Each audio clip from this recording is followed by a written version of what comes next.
Mga bonjing, kung kayo may mga chismis ang chinichismis din ng mga tao, huwag nyo lang pansinin mga bonjing kasi magsasawa rin yan. Para kasi sa akin, ang mutok ko sa buhay ko, habang wala naman akong ginagalaw na tao, wala naman akong sinasaktan na tao, wala naman akong inaapakan na tao, I don't care kung sino ang magchichismis sa akin.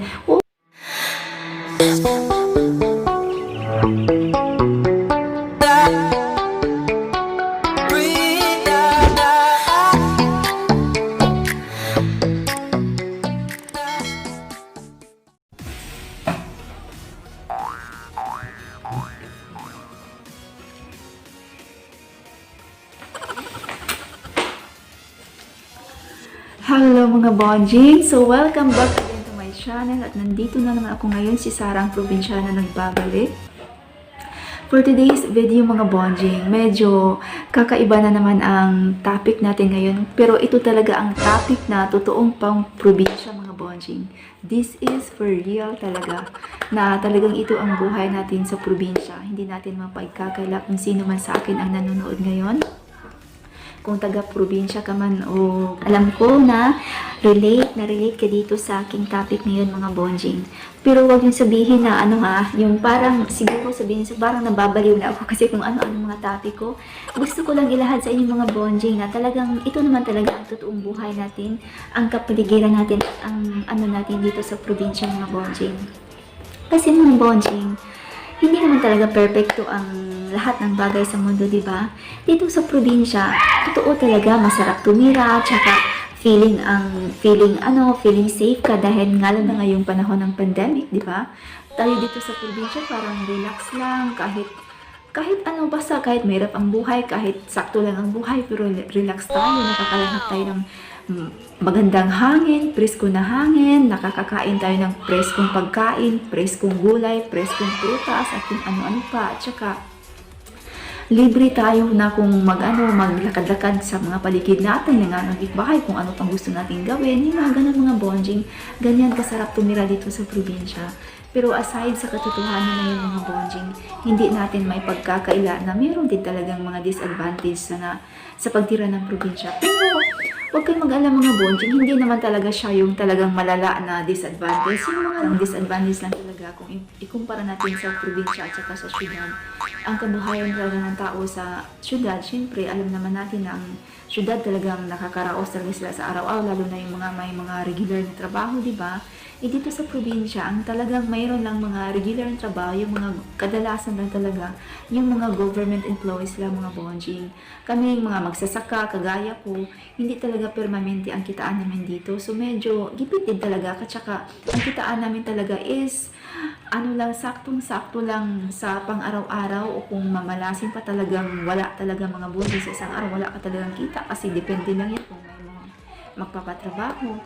Pero sa awa ng Diyos mga bonjing, dito sa probinsya, halos lahat na ng tao nakakaraos na ngayon sa kabuhayan dahil salamat sa ating pamahalaan at sa ating gobyerno, dahil left and right na ngayon ang suporta ng gobyerno, ang rasyon ng gobyerno, gaya ng number 1 na lang dyan, ang mga poor face, ganyan, yung mga indigency, yung mga lahat ng mga programa ng gobyerno ngayon. Salamat at lahat ng tao ngayon halos nakakaraos na. At saka, aside from that mga bonjing, yung kababaihan natin dito, lalo na dito sa lugar namin, sa mga kapitbahay ko, mostly sila mga bonjing may mga trabaho na rin kasi marami tayong negosyante sa bayan. So, hinahire sila ng magtitinda, ganyan. So, okay na rin mga bonjing, okay na rin ang mga kitaan, okay na rin ang hanap buhay. Nakaraos na talaga mga bonjing. Pero, isa sa talaga para sa akin mga bonjing, ang pinaka disadvantage at talagang realidad mga bonjing na disadvantage tumira sa probinsya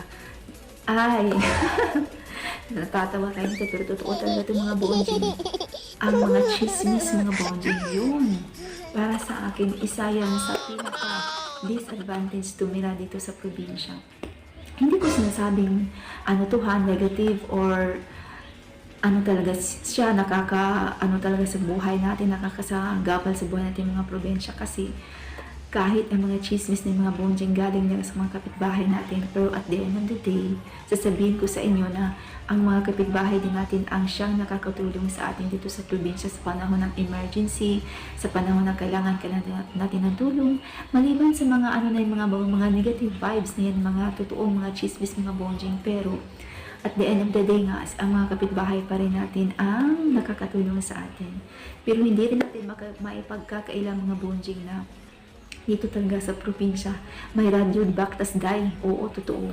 Isa na rin siguro kasi mga bonjing kung bakit marami talagang chismis na dumarating dito sa probinsya mga bonjing, dahil nga ang mga tao dito relax lang, at saka kadalasan talaga mas marami ang walang trabaho ng mga babae kaysa may trabaho. So nasa bahay lang lagi, tapos kadalasan hindi natin maiwasan na nangangapitbahay talaga tayo. Pero ako talaga sa sarili ko, hindi ako mahilig nangangapitbahay kasi dito sa paligid namin, sa sular namin, dalawa ng kapitbahay ko, dito lang kami nagchichismisan.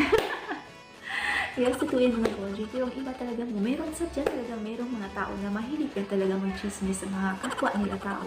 Hindi natin maiiwasan yan at hindi natin maipagkakaila yan dito sa probinsya mga bonjing. Pero mga bonjing, nasa sayo na yan kung talagang ididibdibin mo ang mga chismis nila.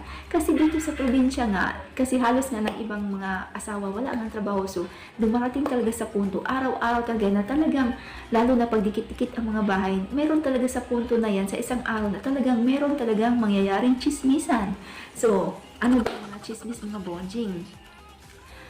Siyempre, dito sa probinsya, siyempre, merong nakakaluwang sa buhay at merong lang talaga, sakto lang talaga.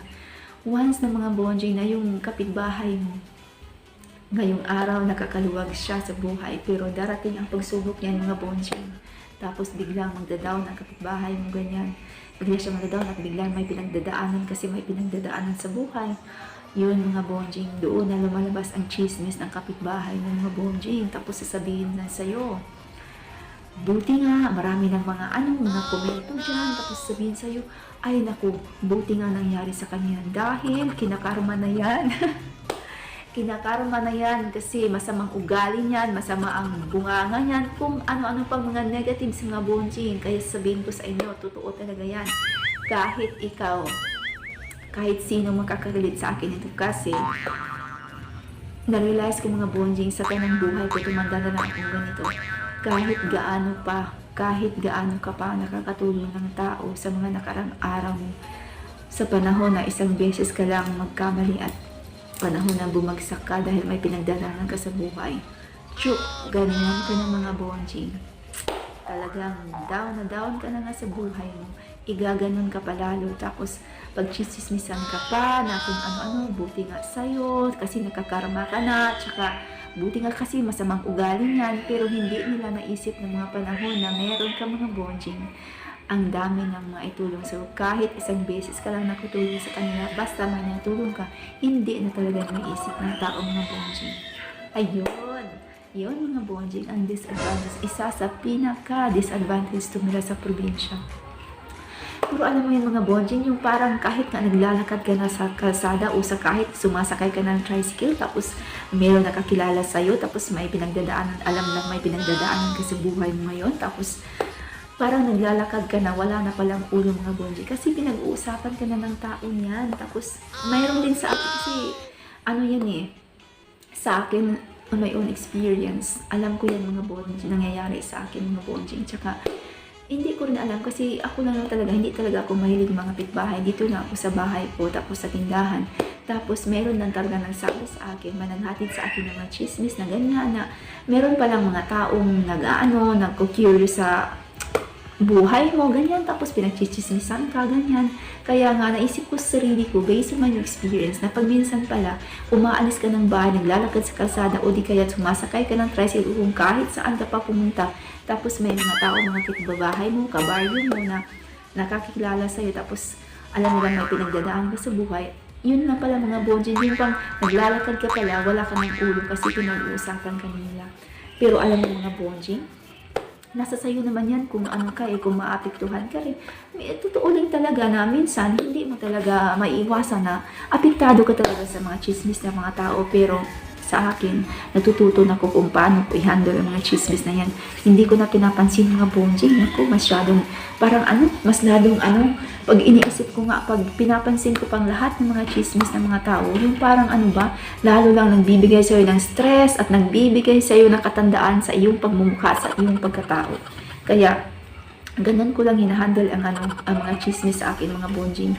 Ang mga chismis sa mga paligid ko, dapat i-handle mo. Huwag mo lang pansinin mga bonjing. Kung kayo may mga chismis, ang chinichismis din ng mga tao, huwag nyo lang pansinin mga bonjing kasi magsasawa rin yan. Para kasi sa akin, ang motto kasi buhay ko, habang wala naman akong ginagalaw na tao, wala naman akong sinasaktan na tao, wala naman akong inaapakan na tao, I don't care kung sino ang magchichismis sa akin.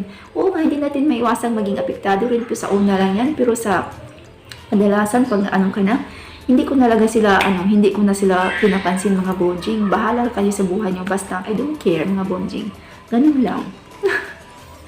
Nakakatawa ang topic ngayon mga bonjing, no? Para ako nababaliw, pero huwag niyong isipin na baliw ako dahil sinasabi at inilalahad ko lang sa inyo kung anong realidad sa isang probinsya. Pero sinasabi ko na nga sa una, at the end of the day, kahit chismis ka ng chismis, mayroong radyo di baktas dahil kahit chinichismis ka na, kahit pinag-uusama ka ng tao mga kapitbahay mo, at the end of the day, ang mga kapitbahay is kapitbahay pa rin mga bonjing. Yan lang ang maganda dyan. Yan lang din ang ikinaganda doon sa pagtira ng probinsya kahit ang chismis disadvantage. Pero at the end of the day, ang mga kapitbahay mo ay siya pa rin ang tutulong sa'yo sa panahon ng may emergency ka, sa panahon ng may mga pangailangan ka, lalo sa mga emergency ganyan. Ang mga kapitbahay, kahit nagchichismis yan, kahit chinichismis ka ng mga bonjing, alam kong tutulong at tutulong pa rin siya sa'yo. Okay?